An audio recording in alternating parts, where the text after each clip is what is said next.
I was calling Dr. Nate here, who I know is a big car guy. I'm like, Dr. Nate, what would you do with an extra $100,000 in your bank account to go? What kind of car would you buy? What kind of car would you And buy? it starts getting. I love cars too. I love cars. Oh, and good. planes. Oh, that we need a whole nother session for that. We go down a whole rabbit hole for that one. Drew likes cars too. Drew and I talk cars. It must be an IU thing. Yeah, maybe.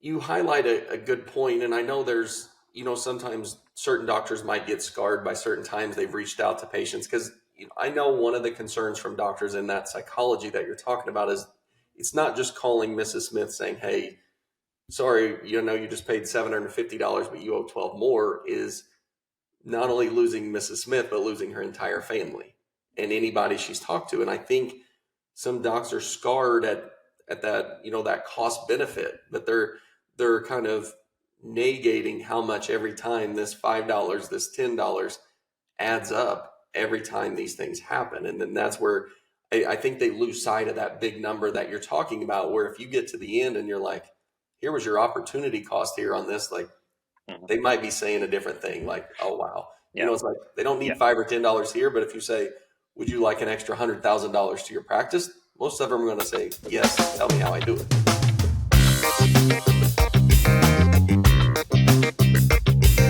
Hello and welcome to the Personal Podcast on Eyecare Media. Today, I'm excited to have a conversation with Dr. Nate McClain and Dan Dionne. Dan, I probably butchered that, but you can correct me in just a second.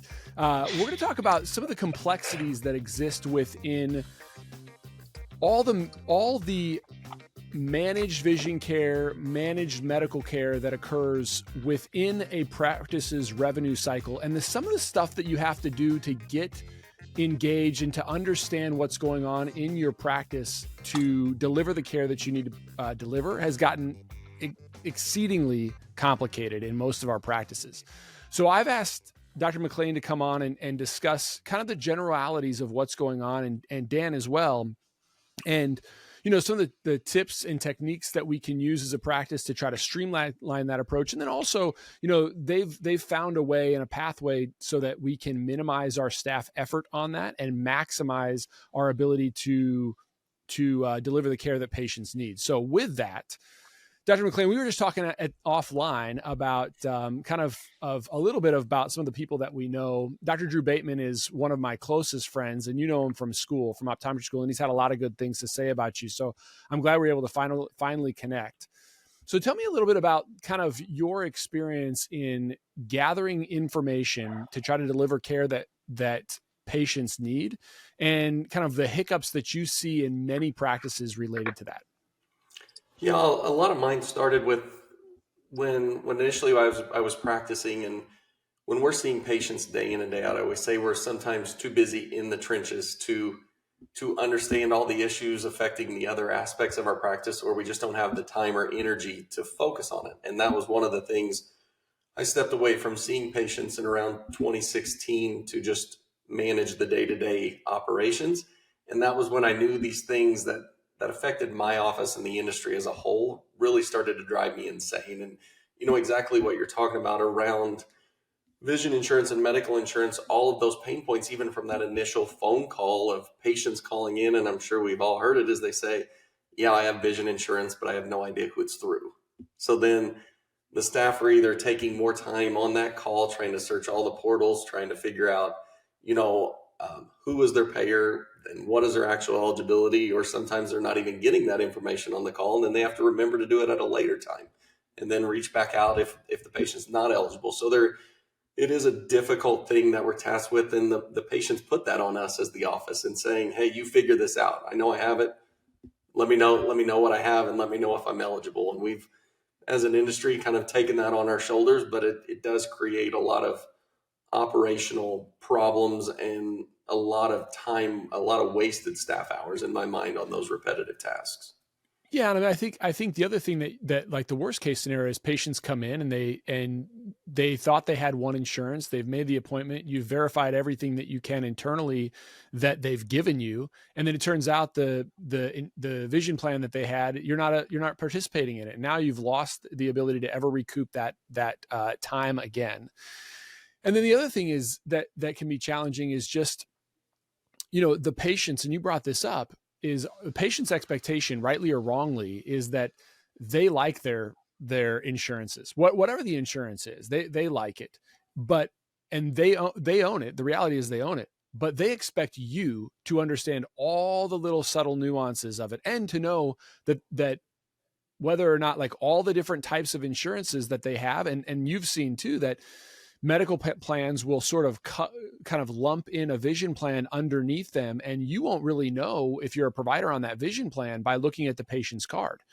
We've seen this even with our dental insurance, where our dental insurance is under the umbrella of another major medical plan for our patient, for our office, but you would never know who's administering that dental plan, and so it's confusing to patients.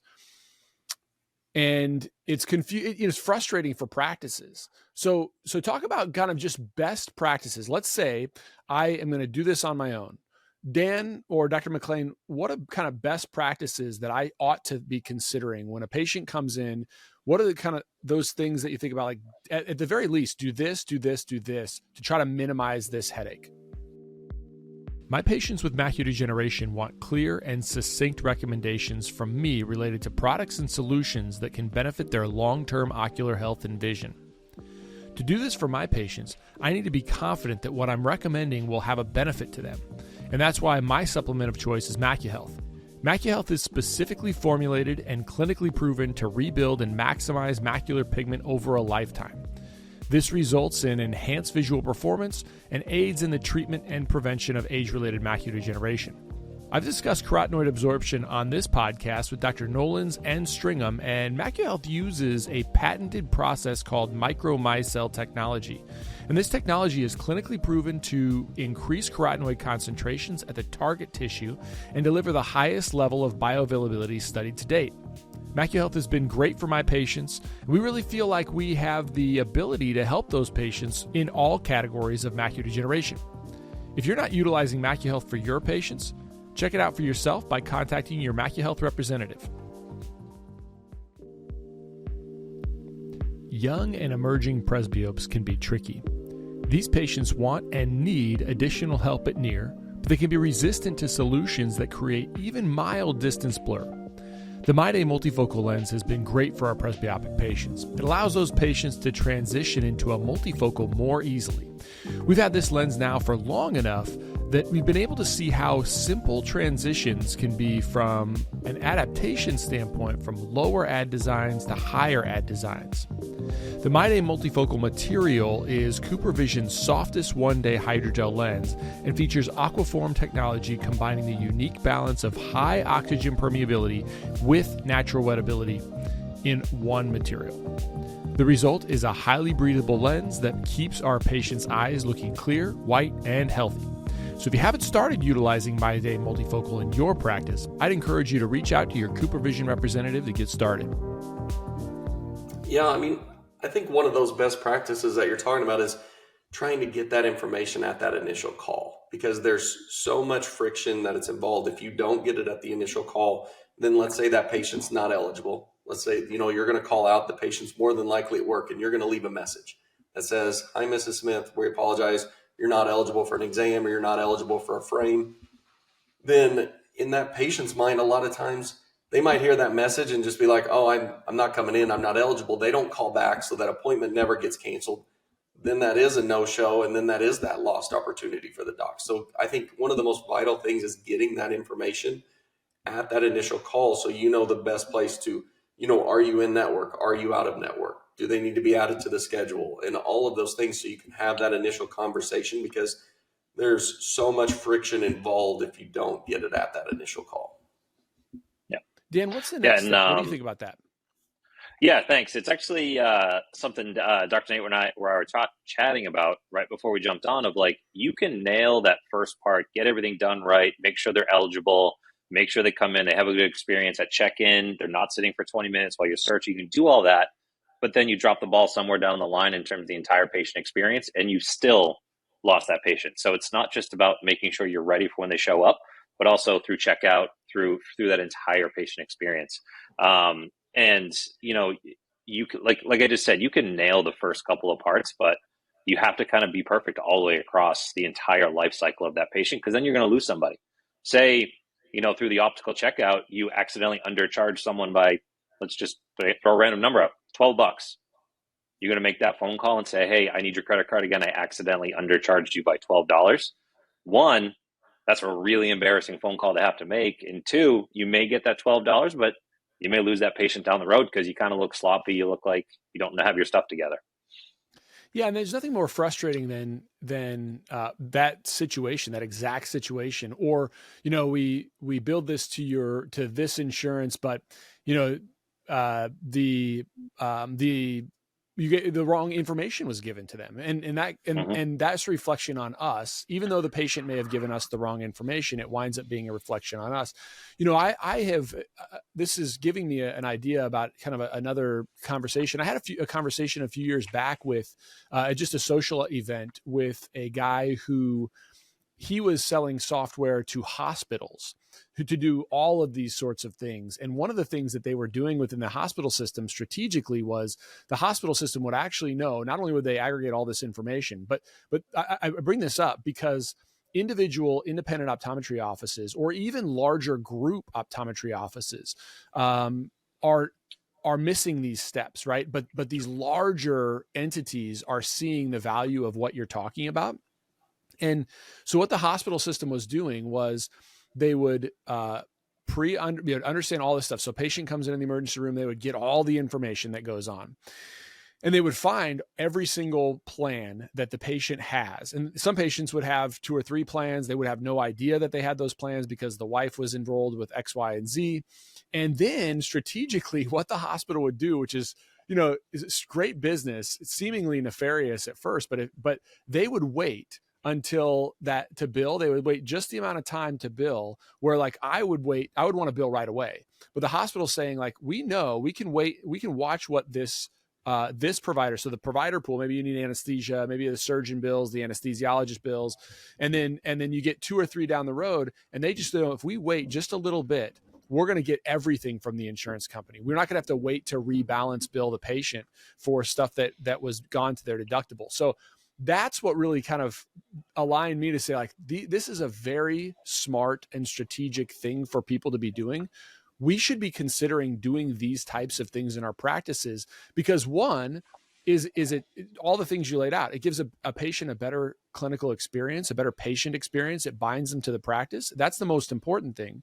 But 2, it's actually good business because we minimize other headaches about trying to chase down that $12 bill or the $15 bill. And you as well as I know is that if I've got to put something in the mail, it's going to cost us at minimum $15, not just because of the postage, but the person doing the work.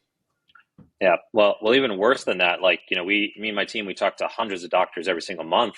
Most of them don't even go after that. So, you're talking to doctors Really? that are not you. I couldn't even tell you the amount of people we talked to that just let $50,000, $60,000, $70,000 just go uncollected because they'd rather keep the patient. The worst one I heard was $175,000 and they were okay with it. And I'm like, you have to let me help you. But like they're just okay with it as part of their business because they'd rather protect the patient coming in for repeats and keep coming back as a lifelong patient than trying to collect that small dollar revenue. But it adds up every single patient. So that's interesting, Dan. I want to pause there because I've noticed the same thing. Yeah. Within iCode, what we do is we help doctors understand the value of their services, and I see this exact same thing. Yeah. But if you were to take that, so like that's potential money to them, right? Like what's really interesting to me is when I show them lost value in undervaluing their services, they're kind of like, yeah, it's money I didn't have. You know what I mean? And that seems to be what they tell you as well.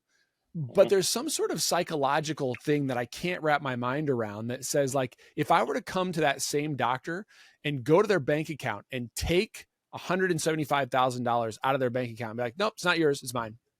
They would immediately, like everything, like bells go off, they'd be calling the police, but like the fact that they just kind of never had the money in the first place and they're okay. And I understand, like I'm the same way, like not exactly, but $5 or $6 here, you're kind of, but like it adds up and it's such a big deal. Yeah. And so what's the psychology? Do you have any more pinpoint on the psychology of that?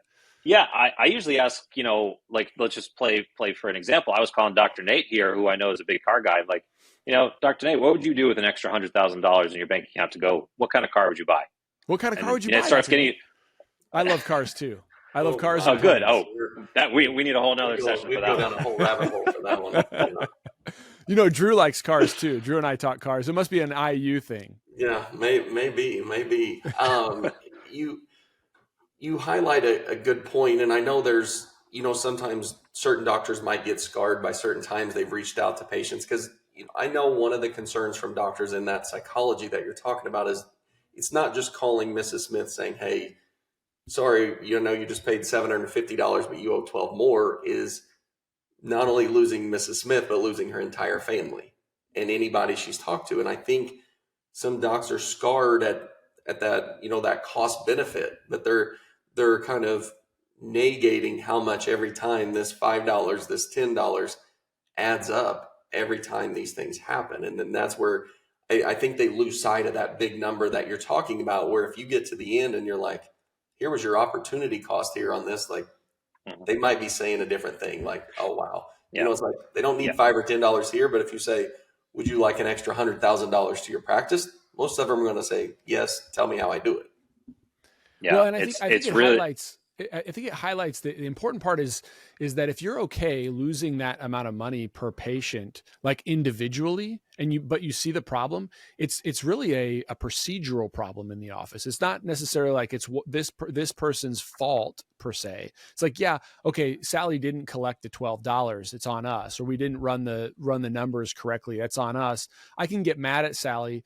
But the reality is we just didn't have my approach is we just didn't have a good enough process in place to prevent that in the first place. So I think we've set up the conversation well enough to say, all right, first of all, are there any other things, Dan, that I'm missing in this whole process that I should be thinking about just in general before we kind of dive into your solution and what you've seen PracticePal help people with? Yeah, of course. And that P word process, right? It also comes with people, where we also talked to a lot of doctors that are struggling to keep talent in their practice, and they're losing it, constantly retraining, constantly having to teach people how to do these things. And both of you can tell me far more than I could tell you how hard it is to train someone to make sure you don't underbill, so that someone does walk in where the insurance is already pulled and you know exactly what's on that snapshot and you know exactly what they're eligible for, so you're not creating a bad patient experience. So the other part, the big missing component of that, and it also takes a long time to train somebody to be, a hawk to see these final details, these really small details that, Dr. Nate would notice, but I wouldn't 2 weeks in. So that's the other big process that we help to, let's say shorten the training time and make sure people are able to see these things before they happen. I think there's one more I would just add as kind of an overarching thing. Like you said, a pattern is, you mentioned hospitals and things like that. And there are larger entities, larger groups that have business and technological advantages over the individual practitioner. But what I say is there is starting to be a lot of good technologies out there to level that playing field. And, there used to only be two ways you could make more money, is that's see more patients or charge more per patient. But I do think technology gives us the advantage of being able to do more with less. And when I say less, I don't just mean firing, getting rid of staff, is like focusing on the staff doing the right things, not doing repetitive, wasted tasks and things of that nature, that then they can be more profitable to the office in focusing on the things that are really important to the office. And I think that's kind of one of the big things where the individual offices now start to need to talk about or understand how technology can help them and how investing in technology can really improve the overall profitability of the practice. And one thing I always joke, I always tell Dan is like, technology doesn't quit, technology doesn't call in sick. Like there's a lot of these things that we all know how dealing with staff can sometimes be problematic. It can be lesser. It doesn't mean technology is always perfect and things of that nature, but across the board, when you compare staff to technology, there's a lot less issues a lot of times. Yep. And the last thing on that before we move on is like, we've been doing this same thing for so long, like the way we pull benefits, the way we run the optical shop. You have to have a behavioral change and not just a process change. You have to reinforce it from business owner seat of saying, we have to be better, and I'm giving you these tools to make you better. And to Nate's point, like, these are always going to be here for you no matter who's in that day. So you also have to get people bought in on changing their behaviors, because that's what it's going to take to utilize this to the most beneficial point of it. So yeah, I think it's so as a practice, my parents started the practice. My mom was an optician. My dad is an optometrist, and he's retired now. And they've always kind of, their biggest thing always was service and a lot of us talk about that. And I know a lot of us do that. And one of the things that's really challenging in today's day and age is, how do you serve patients with all the complexities that go on in terms of billing and knowing we talked about some of this as well, but about a year ago, it came to a head in my mind where I just felt like we were just not able to serve. There were so many barriers in our practice to pull our team away from people who are in the office. And so I kind of went on a mission of like, okay, how do I remove all the tasks, use as much technology as I possibly can that don't have to be done physically in the office to disrupt our patient flow and our patient care and our attention to patients. And I think we've done a pretty good job. I think we could do a better job still. I think there's also always these areas for improvement, but to try to get back to the roots of what we like to do, what we want to do. Like, why did I go to optometry school? It was to take as good a care of patients as I possibly can take care of them. It wasn't to do all of this other stuff, although I think this other stuff is interesting.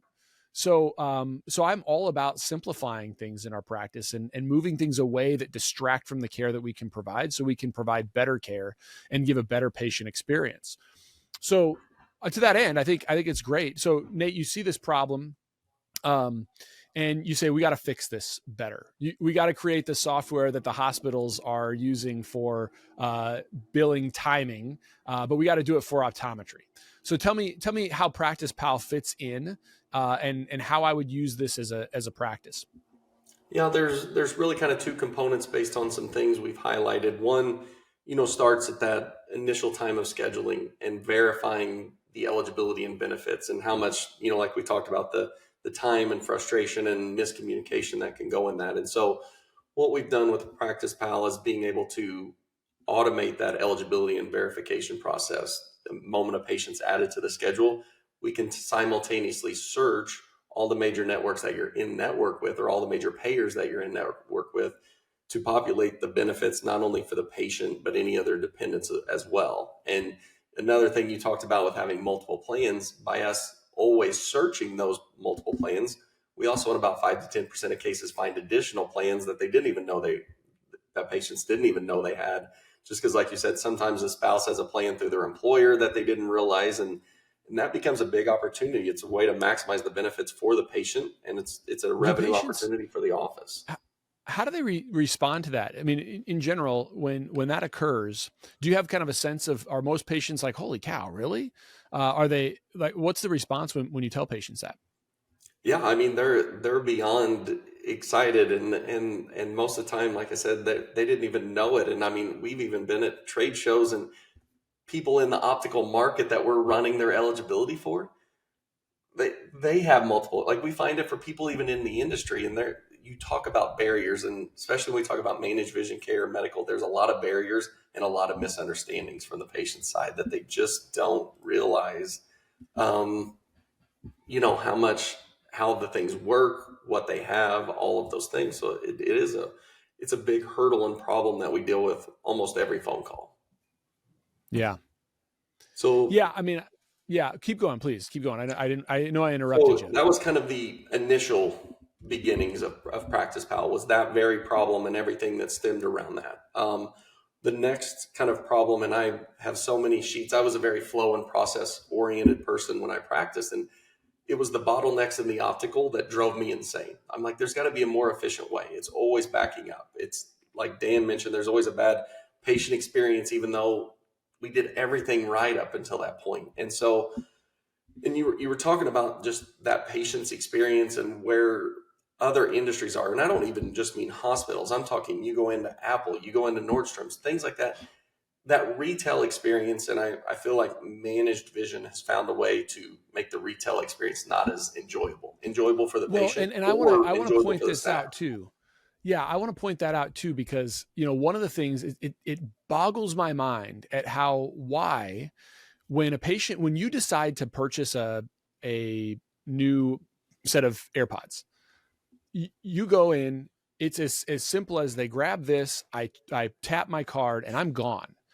And that process has become so complicated. And I, you know, the conspiracy part of me wonders about that.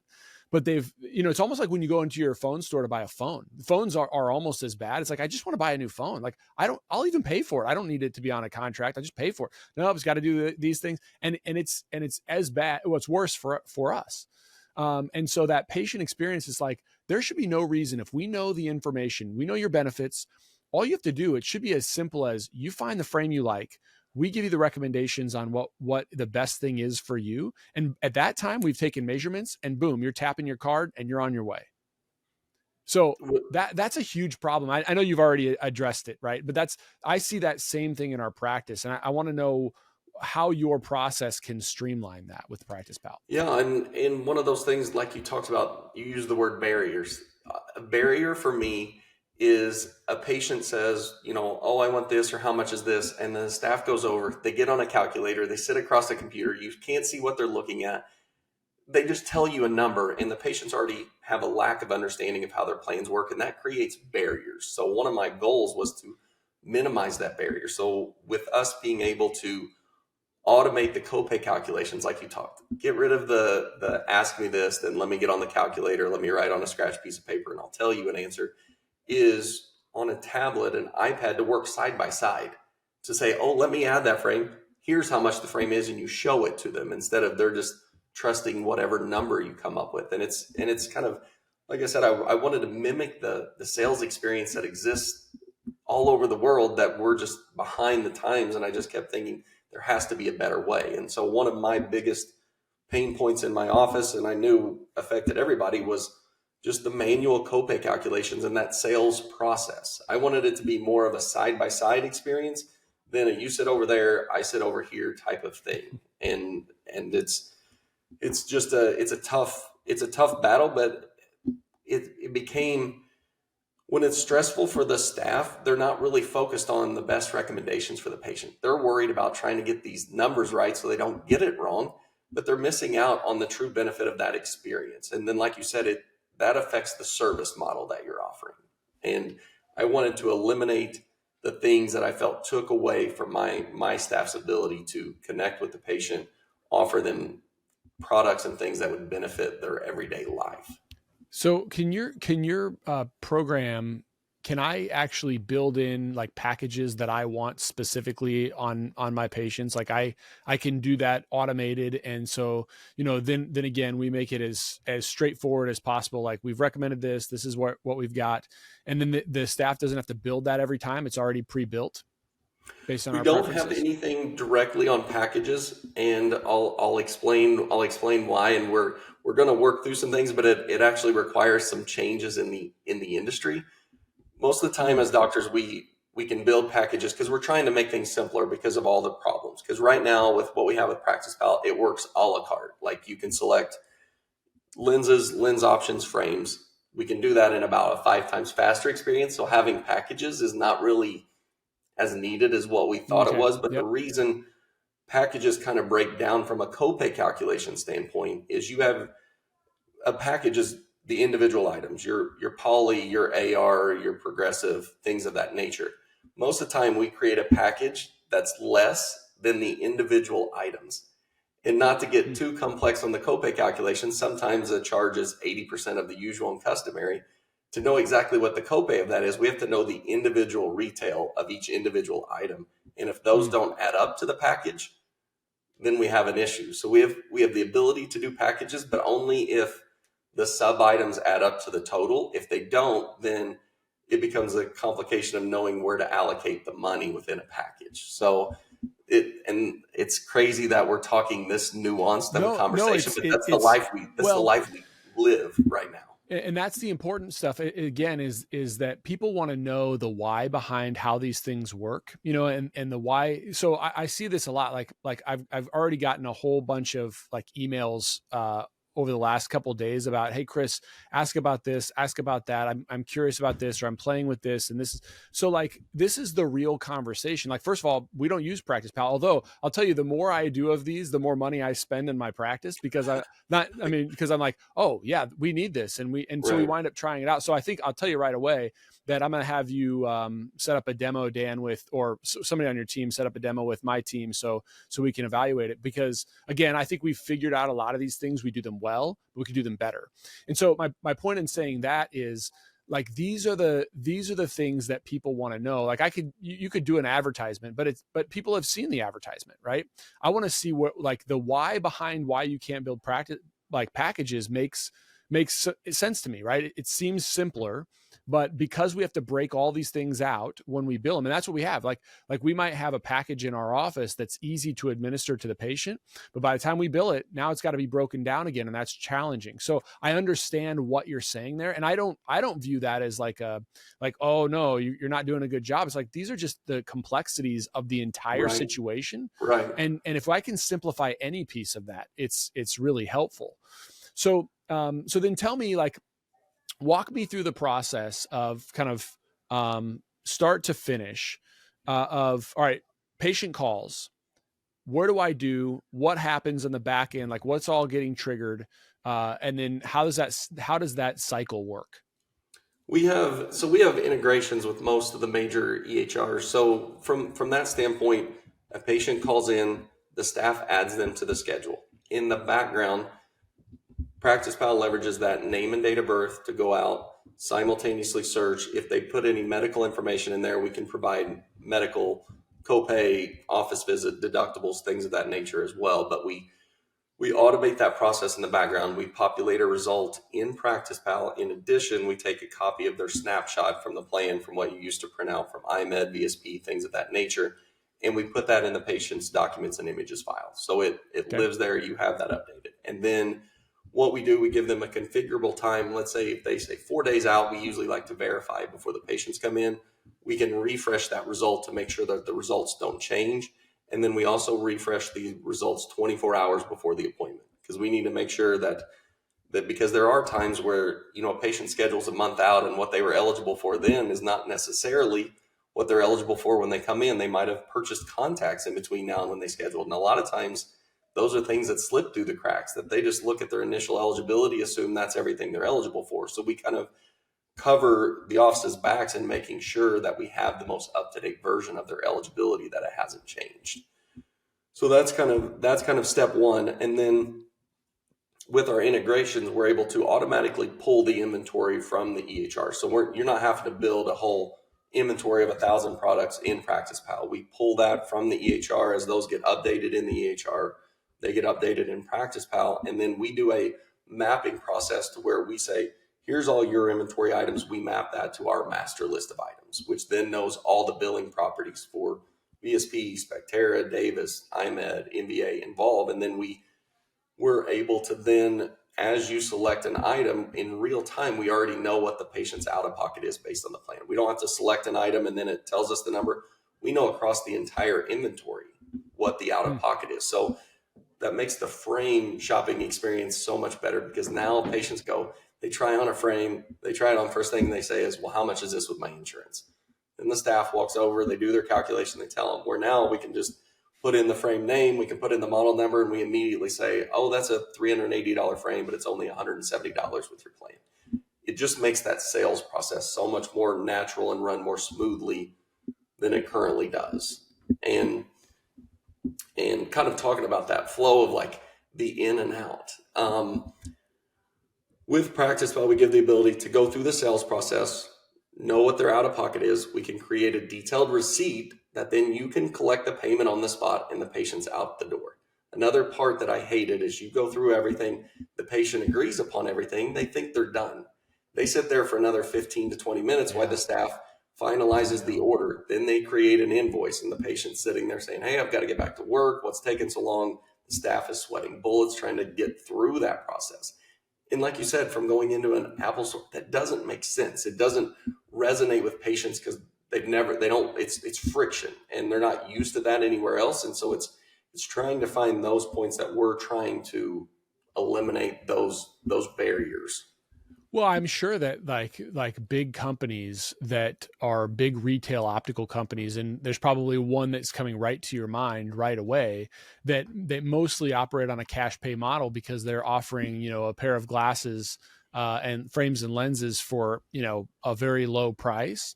And they're dealing mainly with cash, and so they're making that process super simple for the patient, as simple as it possibly can be. The process that we can't function in because the patient expects us to accept their insurance and bill their insurance, et cetera. And so, you almost wonder if there's the ability for them to win, not just on price, but on the experience as well. It's just a completely different experience where the reality is, as is that they're getting equivalent things. And they're still paying basically what they're paying for us, maybe even more in many cases, even if they weren't paying, even if they didn't have the benefit of using insurance in our practices. And so like that's a really big deal to make that experience better in my mind. A couple things I've got questions about within that process is, first, we're talking a lot about vision plans, but from a medical standpoint, what I've noticed on medical cards, my staff tells me that there's almost no copay information. It won't tell you what the copays are anymore. So does your system tell me copay, deductible, how much of that has been met? How much information am I going to get on that patient's medical insurance? Yeah, we can give you individual deductibles, family deductibles, specialist office visit copay, and if the medical, and a big thing that we haven't really talked about is like the routine vision exams through medical, not through the medical, vision that they a big deal. Subcontract out. And that's where we're able to show that when they share it. And this is one of these misconceptions that medical, and there's X12 is like the back end of all clearinghouses and things, and how everything from medical and the information that they're required to show versus they can show. Unfortunately, routine vision exams through medical, their medical payers are not required to show that electronically. Some do, some don't. So we always try to give that to offices, but it is frustrating that there are still times you have to call in, and lo and behold, they do have it. So there's still these barriers that we're battling against. But yeah, so look, yeah, I think that's important. Again, that you brought that up, but that's one of the things that a listener asked about yesterday was, this is one of the points of frustration I have, is I still have to do this.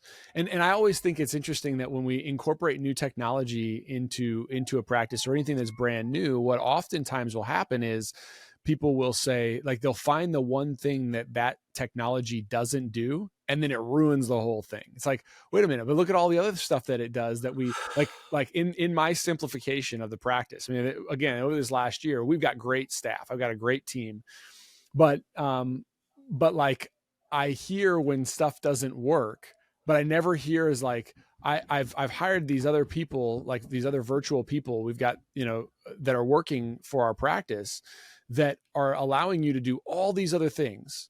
And when this system doesn't work, I hear about like, well, such and such happens. Like this is, it's like, no, but yeah, but I had to answer phone calls. I had to answer a ton of phone calls today. Something must not be working. It's like, well, let's say that Ignacio has answered 90% of the phone calls, and now you're only answering 10. You were answering 100% before. Or actually, what we found is that they weren't answering 100%. They were answering 50% before.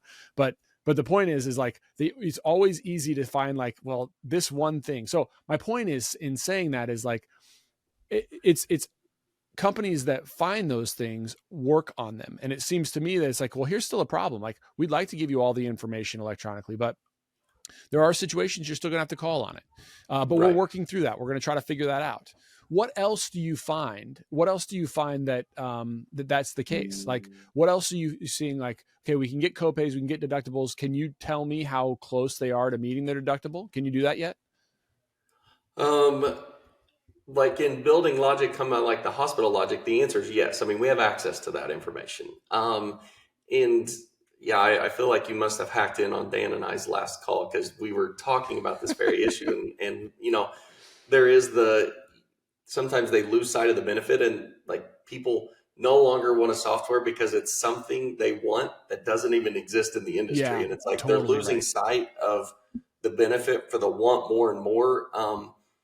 One of the things I can say from our standpoint, our roadmap is jam packed with I'm that way. Like that's how I am as a creator and founder. I'm like, I know we can do this for optometry. I know we can do that. So like we are nowhere close to being done, but sometimes we do lose sight of what the value is in and of itself without wanting more and more and more. Yeah. So I think, I want to ask you kind of one or two more follow-up questions to that. I think have you actually calculated, like, I'm sure you guys have run numbers like, all right, the value proposition that we offer to a practice is like, you're going to spend this much a month. I don't know what it is, but it's not really important. What's important is you probably know if I'm spending X amount per month with your software, what is the return on that? The most common questions I get include, what ophthalmological codes or evaluation and management codes should I use? What ICD-10 codes do I need to bill with this CPT code? What CPT codes can be billed together and what can't? And my favorite, how do I manage a patient who has diabetes who comes in for a quote-unquote routine eye exam? These questions really highlight the confusion and uncertainty that serves as a daunting hurdle for providers, makes it more challenging for them to care for their patients and provide those patients with the best opportunity for a lifetime of ocular health and clear vision. That's why we built iCode Education, for this specific purpose. Our mission is to provide optometrists with resources to help you understand disease states, revenue cycles, and billing and coding so that you can put that on autopilot and truly care for your patients. Check out eyecodeeducation.com. That's EYECODE education.com. We've developed a premier billing and coding bundle that includes all of our billing and coding resources in one place.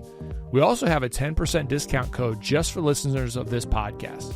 Enter the coupon code EYECODEMEDIA22 at checkout. We'd love to work with you. Check out eyecodeeducation.com. We've been partnering with EssilorLuxottica 360 for a while now, and it helps us in 3 areas. First, they use social media campaigns to highlight products that we believe in and prescribe to our patients, and they deliver those patients back to our practice. Second, EssilorLuxottica 360 enhances our patient experience through staff training tools that help us simplify and streamline the way we communicate about our products and services. Lastly, but for my practice most importantly, it helps us make good business decisions related to our optical offerings. We will systematically and objectively analyze what our patients are purchasing and what they like, and removing products that our patients are not really using or not really drawn to. This, along with additional rebates and immediate savings, helps us continue to deliver high-quality products and services to our patients and keeps our practice resilient. Check out EssilorLuxottica 360 for yourself by visiting EssilorLuxottica360.com.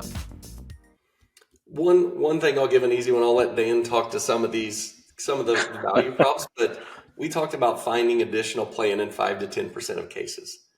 Let's say we find one additional patient a month that you maximize those benefits.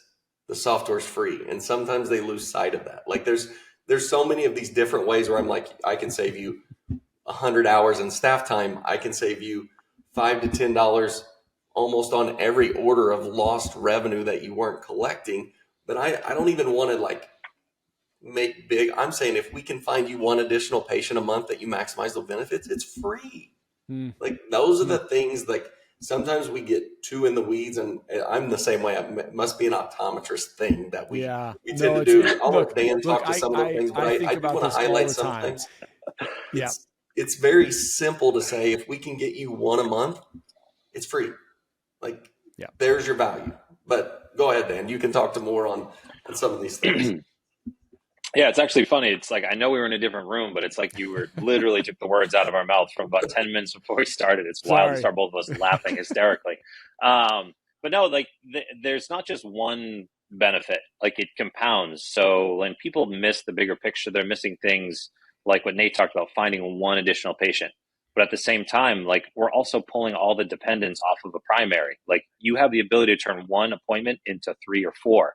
Like if it's my family, like I could bring my wife and my 2 kids in with me, and at the same time, there's possible four possible chances to sell a pair of frames to somebody that you 2 weeks ago might have been just one. But then also it's smaller things around the office. Like instead of spending 10 minutes per patient to find insurance, it's 2, it's a minute, whatever it is, it's already loaded. You're talking about 8 to 10 minutes per patient. You're reducing from staff time that they can work on something else around the office, like patient experience, making sure billing's done right, name it, like just keep going down. They could be doing other things. But then it gets as small as like, let's think about how many snapshots you're printing off every single day. Paper's not getting cheaper. Ink's not getting cheaper. Like I could literally just make the benefit of PracticePal for just reducing the cost of paper. I've done it on my board behind me here several times with my people here. It's like you have to think about not just the big things, but all the small things too, like paper, folders, like upload time into your EHR. All that stuff compounds. And what I mean, Nate, we're laughing is because there's so many people that miss the bigger picture when they're putting something like this in place. But then obviously the bigger, just making your people's life better. Like just making that too. Like patients are primary, right? But just making the team that you have around you, their life simpler. Like what is that worth? You know, what is that worth in terms of like their ability to feel like they're working for a company that is easy to work with, that integrates new tools and technology and ups their game, helps them up their game. I mean, post COVID, those kinds of things that are intangible are a big deal. Well, and we talked about it too a little bit a little while ago about training new people. You know, what's easier, training them to go to 6 different portals to find one line, or going to PracticePal and look right in this one spot? And like your training time decreases, your mistakes decrease. But then at the end of the line on the optical side, your billing mistakes decrease. You're charging the right amount. You're having an overall better patient experience, which we've talked about a lot. But you're also having a better employee experience. So your turnover is going to be less, and you're training people better, and you're just running a better practice. But then the whole thing comes with, you know, change is hard. You have to have people that are willing to do it. Is there one thing? So I'll be respectful of your time. Is there one thing, like if you think, look, if the doctors, if the practices can get over this one hurdle, it's like done. Have we talked about all of those things? Dan's talked about it, but to just directly say it's because PracticePal, and when we're talking about automating copay calculations and using a sales tool to take them through the sales process, this is new. It doesn't exist in our industry, and it is changing behavior from using a calculator, a pad and paper. Even though we're making their life more efficient, it's still a change of behavior. And sometimes they just want to stick to what's comfortable. So if we give people to out of the gates to utilize it and adopt it, they never want to go back. But we've all been there, even in switching an EHR. For that first couple weeks, I wanted to throw my computer out the door. But then once you get used to it, you know you couldn't go without it. So it's more, the biggest hurdle is, and this is a tough part from our industry, of doctors are the ones that sign up like you. You're like, hey, this is a great idea. This is great. But it's only as good as your willingness to make sure the staff adopt and change behaviors. And it's easier said than done. I've been there and saying, I want you to do this, and they kind of fight their way through it. But I mean, at the end of the day, we can't let staff dictate how we run a business. Like if we know that the business is going to be better, the patient experience is going to be better, which ultimately the better business is, the more you can pay your employees, value your employees, things of that nature. It's worth it, even though if there's initial friction in changing those behaviors. And that is the largest one, is just getting that comfort factor with changing behaviors. Yeah. And I think, and that comes back to like identity. I've talked a lot about identity recently. And, you know, if right now our identity is being clouded by, I'm just trying to whittle through paperwork so that I can just get this patient out of here as fast as I can. That's not what we're built for. It's not what any of us went to school for. It's not why we get up in the morning. So any ability that we can kind of help ourselves get back to making sure our identity is what we're what our purpose is, and letting the other tools and technology and people around us to do the things that they are best at and that they identify with will reinforce those other behaviors and those other processes that we develop around those things, so that we can keep taking care of patients. So, fellas, thanks so much for being on today. Where can people reach out to you? How can they find you? Go ahead, Nate. Go for it, Dan. It's my turn now. Okay, yeah. You can come to eyecodeeducation.com. No, I'm just kidding. There, you go start. You guys are no, you can. No, go ahead. Dan, where can people find you? You can either shoot me an email directly, dan@reviewwave.com. I'm always happy to answer any questions people have. For a lot more information, you go to reviewwave.com. There's a whole optometry section there to tell you everything that we do. PracticePal is part of a bigger company called ReviewWave, and we have a full optometry team that's built just to help all the doctors here that are listening. Yeah, awesome. And a quick segue to that is big picture thing of roadmap and where we want to go. As a doctor, one of the things our industry needs, because there are good tech solutions out there, but it's just one more place to go. It's one more, like you talked about, one more solution to sign up for, and that could become overwhelming. And where our industry needs to go is to more all-in-one solutions, where we can provide a lot of these functions that exist, but unify those. And that's something what I feel our industry greatly needs, and something we're going to work very hard to create to help docs from that standpoint. It's a great aspiration, and I look forward to seeing you guys do it. Appreciate it. Appreciate it. Thank you for your time. Yeah. You're welcome. Yeah. Thank you, Dr. Wolfe. I appreciate you.